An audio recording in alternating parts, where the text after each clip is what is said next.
It's an immediate biological upgrade. Now, the energy now, to finish this, is not in the neocortex. Lights are out here. You're gone. Lewis is gone. There's no longer an identity called Lewis.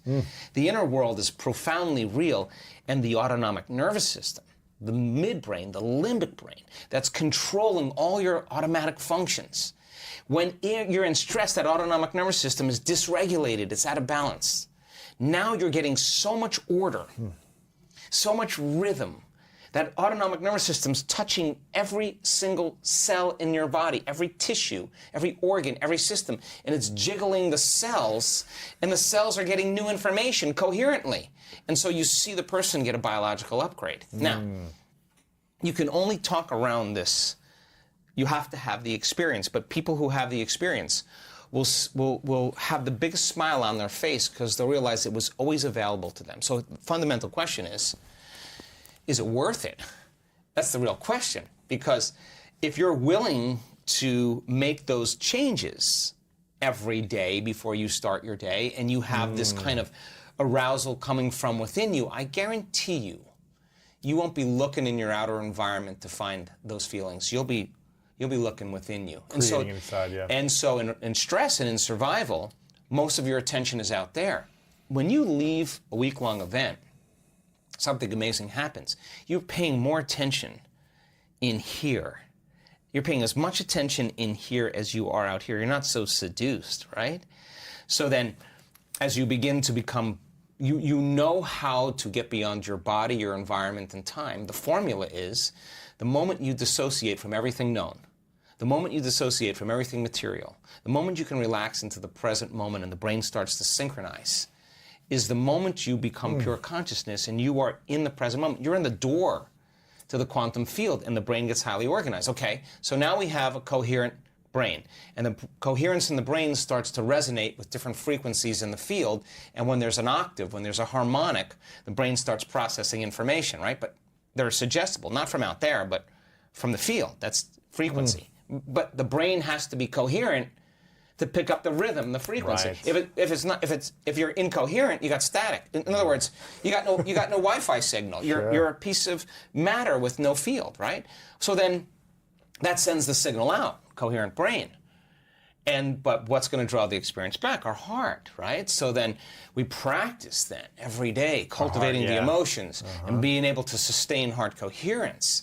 Now you combine those two, and we have beautiful, beautiful brain scans and heart scans to show the dance between the two. And now you got this kind of, your heart is speaking to you. I don't know how else to say it. You're not getting information from the news, which is, you're not getting information from your Facebook. You're not getting information from your cell phone.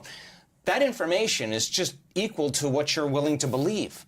But when your heart speaks to you because there's a resonance between the two, it's going to tell you exactly what's right for Lewis. Yeah. And it's not going to be what anybody else tells you. You're going to know. So that means then when you're in certain situations and something doesn't feel right because your heart is tuned, you know, the brain thinks, but the heart knows. And so when you start getting in this compass, when you start navigating here, when you start practicing this and you start feeling, you are going to see the world through another lens. So then back to your question. If by chance I'm knocked out of balance, I will know right away, oh, I lost the feeling. So then in the beginning it may take longer, but as you start evolving your experience every day, you want to get better at being able to, a great day for me is that when I am locked in and no person, no circumstance, no condition in my life is moving from the emotions of my future. And it could be challenging and hard, and I'm willing to go the distance because the next day there's always a little magic. Like I've earned the right for the experience now. I've been initiated, and I overcame some of those things, and I will see them as having less control over me. So that means then when the synchronicities happen, when the serendipities happen, when the opportunities show up, I'm no longer believing that I'm the victim of my life. All of a sudden I become more aware that I'm the creator of my life, right? And so then I respond less to the environmental circumstances, and if I respond less, then the environment no longer weakens me. And if I'm no longer weakened by my environment, then I would be immune. to my environment. And you could create a lot better from a place of a powerful immune system, a powerful environment, powerful thoughts. You can create from that space better than a weakened environment. Exactly. But here's the weird thing. The weird thing is that people are no longer creating material things. This is weird. They don't want, you think that you want them, right? But when you start doing this work and you start... You don't need it.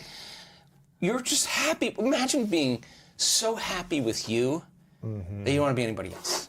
And you don't need anything to make you feel better. You don't need anything else. You're just really cool with everything, right? I mean, that's a good place to be. And when you no longer want, you're no longer trying to control your life or predict it, wow, the game changes a little bit. You know what's interesting? I live in this, kind of really fancy condo building nearby here. And I got it because it's really convenient. It's close to this office space. It's got great views of the mountains, the golf course, all that stuff. But I'm probably the least fancy person in this building. I mean, it's every type of exclusive car you can think of. And every day, I literally smile getting up and going out of the building because I have a $200 scooter that I take to work, that I scoot past these Ferraris and Lamborghinis and McLarens, whatever these cars are. I'm scooting past all these owners of these cars, and I'm smiling. Of course. I'm so You're free. happy. You're I'm free. just like scooting. It's not even electric. It's a push scooter. Yeah. And I'm just happy with this moment. I don't need, not that it's, if you want to have cool cars and fancy stuff. Do that for a while. Do it for a while until you outgrow it. Yeah. It's fun too, and it's like nothing against it. And I want to have nice things, but I don't need it to feel happy. Right. So that's a really important thing because people build an identity by, becoming some type of body, having some type of body, knowing someone or being someone, owning some things, living somewhere at some time. And the identity then is identifying with everything material in the three-dimensional world. And all their attention is out there, but you want to hide the divine anywhere in a human being, the best place to hide it is within them. They'll look everywhere else for it. Wow. So then when you start moving closer towards it and you start feeling more whole, then the scooter is just a signature of what you love about life, your freedom. So fun. The Porsche and all those things become an identity. And when you become possessed by your possessions and you can't get beyond them to create because your identity is so steeped in the three-dimensional world, it's going to take crisis. It's going to take trauma. It's going to take disease. It's going to take diagnosis. It's going to take break through from that, right? No, it's going to for a person to finally go, what's more? Up. Yeah, what's more important, right? So when you feel so off, you feel so altered that no sports car, no shopping spree, no meal is going to make the feeling go away. Now this is when the soul's going, hey, wake up, because now nothing out there is going to make this feeling go away. What are you left with? For the first time, you're no longer responding to your texts. Right. You're no longer checking all your emails. You're no longer posting. You're no longer going out to dinner with the same people, listening to the same stories. You're breaking all those agreements. Right. And now you're looking at yourself because you feel so altered that you can finally see yourself like someone else sees you. You're observing. Now, that's when you begin to objectify the subjective self. That's the moment you're disentangling from the program. My message is, why would you wait for that? Why not marry a clear intention with an elevated emotion every day? Instead of going to your lowest denominator to see yourself, go to an elevated state. And from an elevated state, look at the old self and be so conscious like, okay, now I'm up here. So you practice the meditation as a rehearsal for game time. And then you open your eyes and now it's game time. It's not like I did my meditation, you're on the freeway and you're flipping people off or judging your coworker. Now you got to show up. You got to show up and you got to demonstrate it. Now you primed your brain and body to demonstrate it. Now the game changes. Yes. Now it's instrumental, right? So then when you have that kind of understanding and you can get in touch with what that is, you'll know the moment you lose it that something is not right. So from an elevated state now, you could look at the old self, and the moment you start going down, you're like, I lost it. But you don't have to reach that low place. Why not do it every day so that when you start noticing your energy dropping, you'll get better at it. And this is not positive thinking. This is creation. Because if you can maintain that modified state of mind and body your entire day, get ready, because weird stuff's going to happen all around. You're going to be like, and this happens all the time, people say, I'm not doing anything. Oh my God. Of course you're not. You don't have to do anything. You are the vortex. You're allowing. It's coming to you. Yes. It's coming to you. So then, when that person overcomes themselves and they're sitting in the fire, it's no longer pleasure. It's no longer, the need for gratification. They're just in love with themselves. They're satisfied with themselves. Now, when they're in love with themselves and they can allow others to be however they want, then the side effect of that is called joy. Joy is the absence of the torment of those emotions that keeps the body unhappy. So allowing others to be what? Reactive or angry or happy.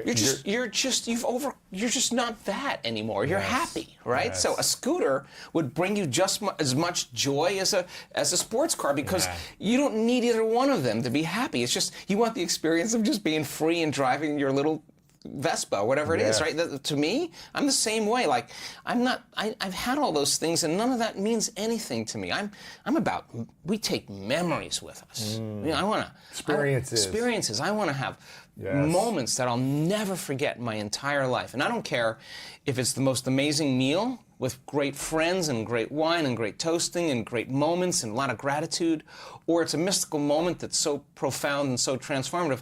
Those are the ones that you take with you. And so overcoming the past and the emotions that are connected to the past and lowering the volumes of those emotions is called wisdom. Now, wisdom is what we take with us, and that's when we're done.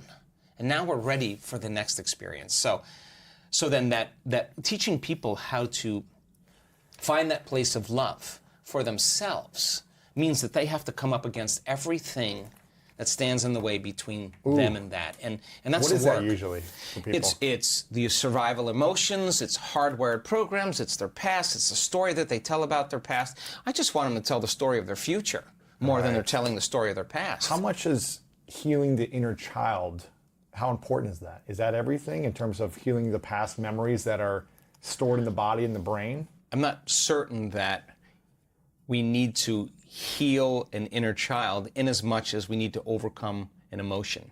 Like, I never tell a person to go back to their childhood and remember the events. The story is probably not even accurate. Right. Just overcome the emotion. Forget the story. Overcome the emotion, and you belong to the future instead of the past, right? So will that heal the inner child? Yes. Have I had profound moments where I saw things as a child and how I framed them? Absolutely. But that was a moment where I was enlightened that I didn't need to do that anymore, but it was inwardly that I did that. So healing the inner child is healing the same person. You're only the child when you feel the emotion. That's taking you back. In the moment. You're going back to being 7 and trying to figure out why things are happening the way they are.